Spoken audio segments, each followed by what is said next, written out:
अध्याय 12 वृत्त एवं स्पर्श रेखाएं, सर्कल एंड टेंजेंट्स। वृत्त, सर्कल, स्पर्श रेखाएं, टेंजेंट्स के बारे में हम इस चैप्टर में, इस अध्याय में पढ़ेंगे। परिचय, ये होता क्या है उसके बारे में। पहले तो वृत्त के बारे में पढ़ेंगे, है ना। वृत्त क्या होता है? हम अपने आसपास विभिन्न आकृतियों की वस्तुएं देखते हैं, जैसे सिक्का, चूड़ी, साइकिल का पहिया, घड़ी आदि। वे सब में कुछ एक जैसे गुण हैं। सिक्के का किनारा, ये चूड़ी का किनारा, पहिए का किनारा, घड़ी का किनारा, इन सभी आकृतियों के किनारे वृत्त की तरह दिखाई देते हैं। हम ऐसी और बहुत सी वस्तुएं ढूंढ सकते हैं जो इन्हीं की तरह की हैं। क्या आप कुछ ऐसी वस्तुएं, कुछ ऐसी और वस्तुएं जल्दी से सोच सकते हैं? गेंद, कांच की गोली, पानी की बूंद जैसी और भी वस्तुएं गोलाकार होती हैं। ये रहा एक फुटबॉल, ये कांच की गोली जिसको खेलते हैं बच्चे, है ना, कंचा बोलते हैं। ये चित्र 5 और 6 वृत्त से अलग है। ऊपर दिए गए चित्रों में से भी, है ना, ऊपर दिए गए चित्रों के से भी ये दोनों अलग हैं। आपस में चर्चा करके सिक्के जैसी वस्तुएं व गेंद जैसी वस्तुओं के अंतर लिखिए। इस अध्याय में सिक्का जैसी यानी वृत्तनुमा तरह वाली वस्तुओं की सतह के गुण देखेंगे। ठीक है। अब वृत्त क्या होता है? कागज पर एक बिंदु O लेकर 5 सेंटीमीटर त्रिज्या इससे 5 सेंटीमीटर की दूरी पर एक बिंदु P लें। क्या कुछ और भी बिंदु हो सकते हैं जो बिंदु O से 5 सेंटीमीटर की दूरी पर हो? इसे कैसे ढूंढें? कितने ऐसे और बिंदु होंगे? प्रकार को 5 सेंटीमीटर फैलाकर बिंदु O पर प्रकार की नोक को रखें। O से 5 सेंटीमीटर दूरी पर बिंदुओं को चिन्हित करें। कागज पर O से 5 सेंटीमीटर दूरी पर स्थित सभी बिंदुओं के किनारे को मिलाने पर हमें एक आकृति मिलेगी, है ना। किसी तल पर खींची गई इस प्रकार की बंद आकृति वृत्त होती है। 5 सेंटीमीटर जो त्रिज्या हमने नापा है, उसी 5 सेंटीमीटर से उस बिंदु O से जितना भी पॉइंट हमें मिलेगा, उन सभी पॉइंट को हमें मिला करके एक आकृति बनानी है। उन सभी बिंदुओं का समूह जो तल में एक नियत बिंदु से निश्चित दूरी पर स्थित हो तथा एक बंद आकृति बनाता हो, वृत्त कहलाता है। बिंदु O को वृत्त का केंद्र कहते हैं। केंद्र से वृत्त के किसी भी बिंदु तक की दूरी को वृत्त की त्रिज्या कहलाती है। क्या पहिया, घड़ी, चूड़ी, सिक्के आदि वस्तुओं पर भी एक बिंदु ढूंढ सकते हैं जिससे सिरे तक दूरी बराबर हो? करके देखें। सत्य या असत्य लिखिए। कारण व उदाहरण से समझाइए। वृत्त की अनेक त्रिज्याएं होती हैं। सत्य। और क्यों होती है? क्योंकि वृत्त की सिर्फ एक त्रिज्या से खींचा गया जो वृत्त है, यहाँ पर ये केंद्र से लेकर ये दूरी जो 5 सेंटीमीटर की दूरी, वो क्या है? त्रिज्या है। लेकिन यहीं पर 5 सेंटीमीटर नहीं, इस केंद्र से जितना भी इस पर वृत्त को छूने वाला जो दूरी है, वो सभी क्या होंगी? वृत्त की त्रिज्या होंगी। तो हाँ, अनेक त्रिज्याएं होती है। वृत्त की सभी त्रिज्याएं समान नहीं होती, समान होती है। ये है असत्य। ये सत्य है, ये असत्य। समान नहीं होती, समान होती है। नहीं होती नहीं, समान होती है, आएगा, है ना। जीवा। अब जीवा क्या होता है वृत्त में, वो देखते हैं। कॉर्ड।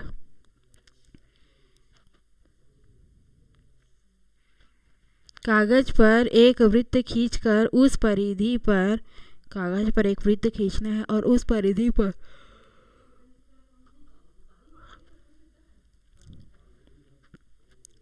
उसकी परिधि किसको कहते हैं?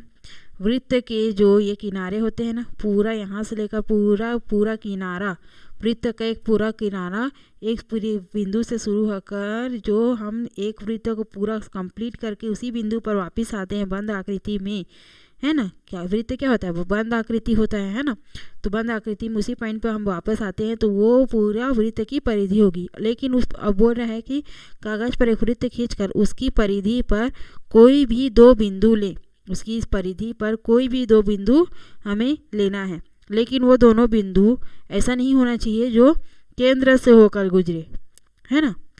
केंद्र से होकर गुजरे, उन दोनों बिंदुओं को मिलाने पर ऐसी रेखा प्राप्त नहीं होनी चाहिए जो केंद्र से होकर गुजरे, उसे हम जीवा नहीं कहेंगे। ठीक है। आकृति 2 में दो बिंदुओं P व Q को दिखाया गया है, P और Q को दिखाया गया है। दोनों बिंदु को मिलाने पर रेखाखंड PQ बनता है। यह रेखाखंड वृत्त की एक जीवा होती है। क्या आप सोच सकते हैं कि ऐसे कितने रेखाखंड होंगे जिनके अंत बिंदु वृत्त पर हो। आप पाएंगे कि ऐसी अनंत जीवाएं हैं। ऐसी हम कितनी भी जीवाएं हम एक वृत्त के अंदर निकाल सकते हैं। ठीक है।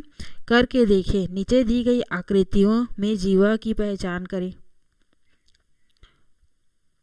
ये जीवा नहीं है, आकृति 3 वाली जीवा नहीं है, क्योंकि आकृति 3 में जो रेखाखंड ए बी है वो वृत्त की परिधि को स्पर्श नहीं कर रही है। आकृति 4 में भी सी डी जीवा नहीं है, क्योंकि सी डी जो बिंदु डी आ रहा है वो वृत्त से बाहर है, परिधि पर नहीं है। उसके बाद आकृति 5 में जो पी क्यू है, रेखाखंड पी क्यू, वो वृत्त की परिधि को स्पर्श कर रही है, अतः यह वृत्त की जीवा है। आकृति 6 में आर एस वृत्त की जीवा नहीं है। आर एस क्या है, वृत्त का व्यास है ना। तो एक आकृति 5 है जो वृत्त की जीवा है। क्या जीवाएं एक ही लंबाई की हैं? नहीं। सबसे लंबी जीवा कौन सी है?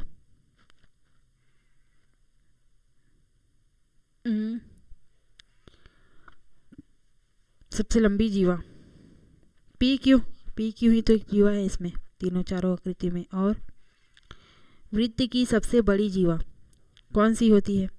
एक वृत्त जिसका केंद्र O है, इसमें विभिन्न जीवाएं A, B, C, D, E, F, MN नहीं, MN क्या है, MN और MN आदि खींची गई है।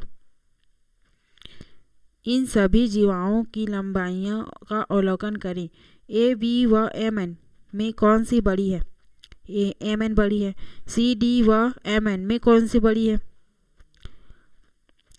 MN बड़ी है। इसी प्रकार जीवा EF और MN, EF व MN में किसकी लंबाई अधिक है? MN की अधिक है।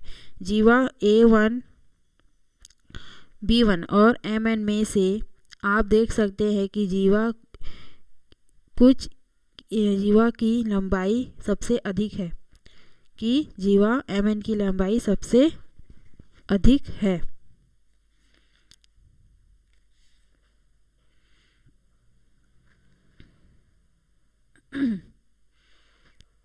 क्या जीवा MN में कोई विशेष गुण देख पा रहे हैं जो इस शेष जीवाओं में नहीं है?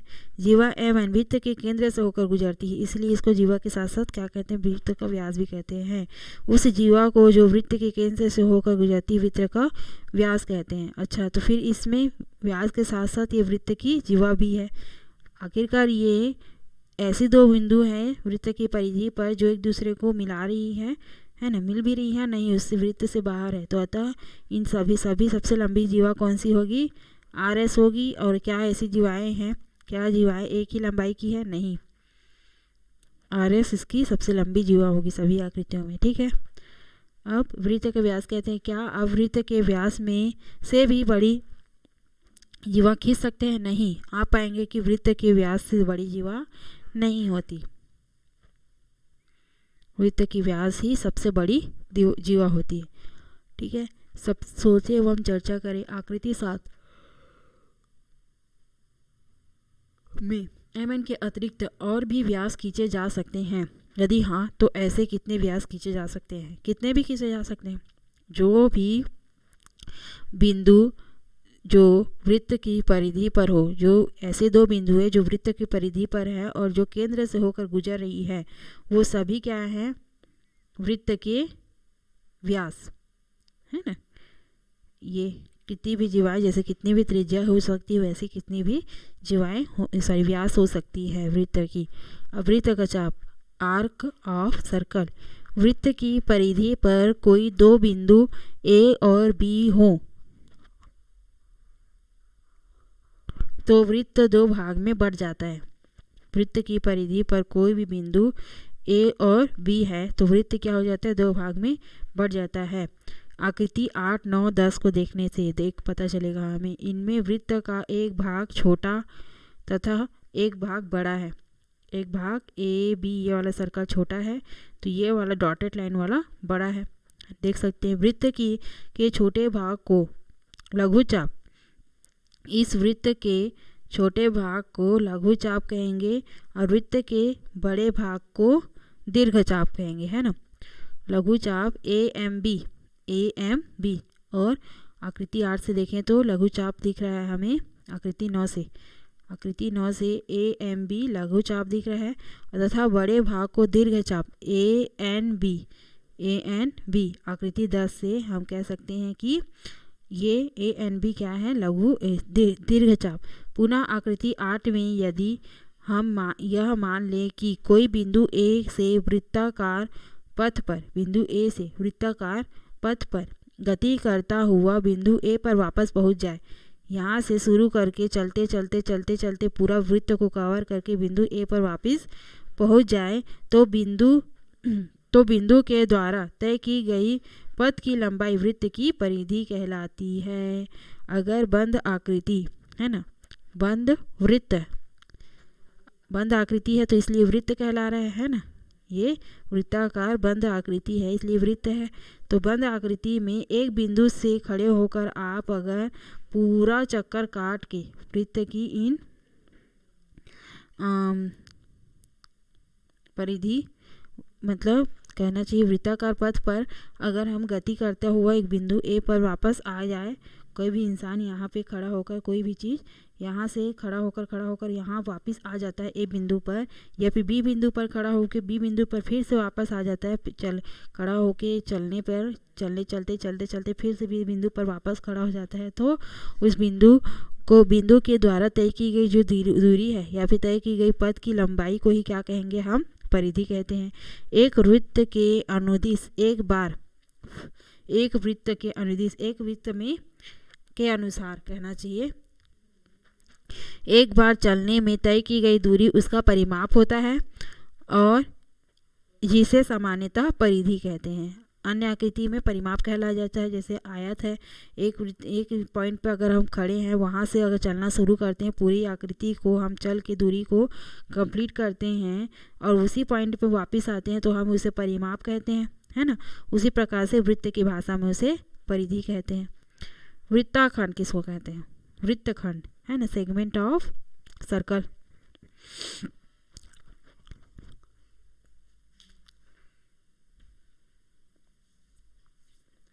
किसी वृत्त पर एक जीवा ए बी खींच लिए।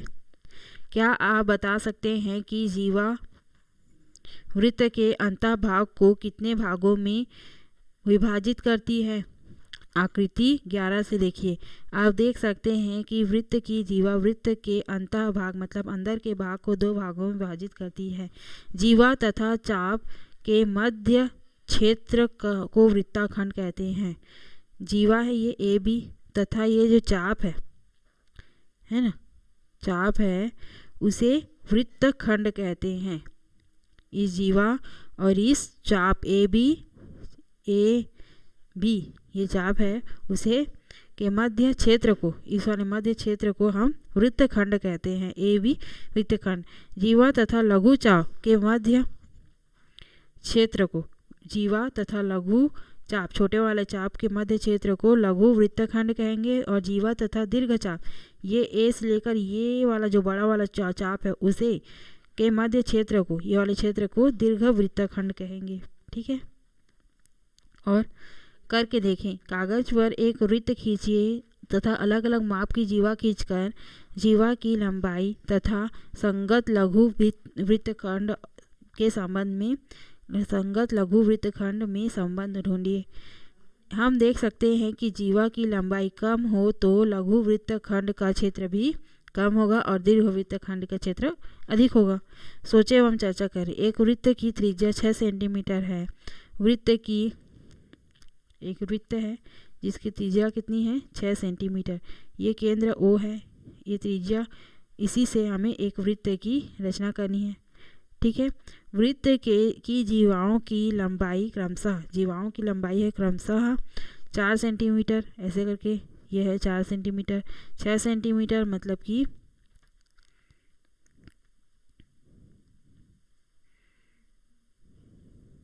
इस प्रकार से 6 सेंटीमीटर, 10 सेंटीमीटर, इस प्रकार से कोई जीवा होगी 10 सेंटीमीटर की, 8 सेंटीमीटर, इससे छोटी होगी। इन जीवाओं के संगत दीर्घ वृत्तखंड को छोटे से बड़े क्रम में लिखिए। दीर्घ वृत्तखंड को हमें छोटे से बड़े के रूप में लिखना है। उपरोक्त 6 सेंटीमीटर त्रिज्या वाले त्रिवृत्त में जब जीवा 12 सेंटीमीटर की है तो पूरा व्यास हो जाएगा, है ना। तो दीर्घ वृत्तखंड और लघु वृत्तखंड में क्या संबंध देखेंगे, दोनों बराबर ही होगा। बीच में खिंचाएगा तो दीर्घ वृत्तखंड कौन सा होगा, ये लघु वृत्तखंड कौन सा होगा। हमें पता चलेगा कि दीर्घ वृत्तखंड और लघु वृत्तखंड आपस में इक्वल है। ठीक है। त्रिज्यखंड सेक्टर। एक वृत्त पर 2 बिंदु A और B लीजिए। एक वृत्त पर 2 बिंदु लेना है, A और B। आकृति 12 से देख सकते हैं। चाप AB, ये वाला जो चाप है AB के सिरों को वृत्त के केंद्र व O से मिलाइए। इस बिंदु को, इस चाप को, या फिर कह सकते हैं बिंदु A को बिंदु B और बिंदु B को केंद्र से मिलाना है। मिला दिए। केंद्र को चाप AB के सिरों से मिलाने वाली त्रिज्याओं, इन त्रिज्याओं एवं चाप के बीच का क्षेत्र को त्रिज्याखंड कहते हैं। मतलब कि AOB, ये वाला जो खंड है जिसमें रंग किया गया है, ये पूरा क्या होगा, AOB पूरा वृत्त का चाप कहलाएगा, त्रिज्यखंड कहलाएगा। ठीक है। वृत्तखंड की तरह आप देख पाते हैं कि लघु चाप और तथा त्रिज्याओं से घिरा क्षेत्र लघु त्रिज्यखंड और दीर्घ चाप तथा त्रिज्याओं से घिरा क्षेत्र दीर्घ त्रिज्यखंड होता है। AOABP, OABP लघु त्रिज्यखंड है और OAQB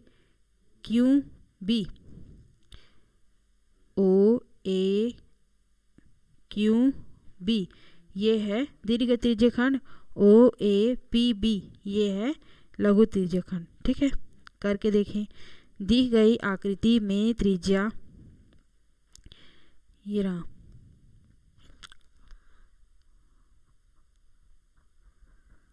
दी गई आकृति में त्रिज्या, जीवा, व्यास, चाप, त्रिज्यखंड, वृत्तखंड की पहचान दी गई तालिका में लिखिए। त्रिज्या कौन सी होगी इस वाली आकृति में, OA, OB, OQ, OP सभी त्रिज्या है। OP, OQ, OA और OB। जीवा कौन सी है, PQ जीवा है और AB जीवा है। PQ AB ये जीवा हो गई। OQ, OP, OQ, OA, OB ये त्रिज्या हो गई, है ना। PQ त्रिज्या है, सॉरी जीवा है, और AB जीवा। व्यास भी PQ है, PQ ही इस वृत्त का व्यास है। और त्रिज्यखंड, 2 त्रिज्यखंड है, दीर्घ त्रिज्यखंड और लघु त्रिज्यखंड। लघु त्रिज्यखंड कौन सा होगा, OAB, OAMB है ना, OAMB ये वाला, इसे कहेंगे लघु त्रिज्यखंड। और इसी प्रकार से OARB,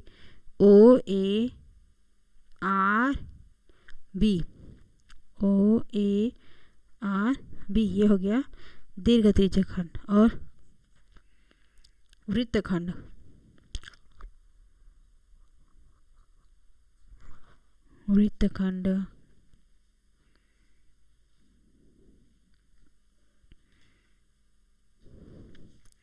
P R Q, P R Q ये वाला हो गया है ना, और ए एम बी और पी एम क्यू और यहाँ से लेकर यहाँ तक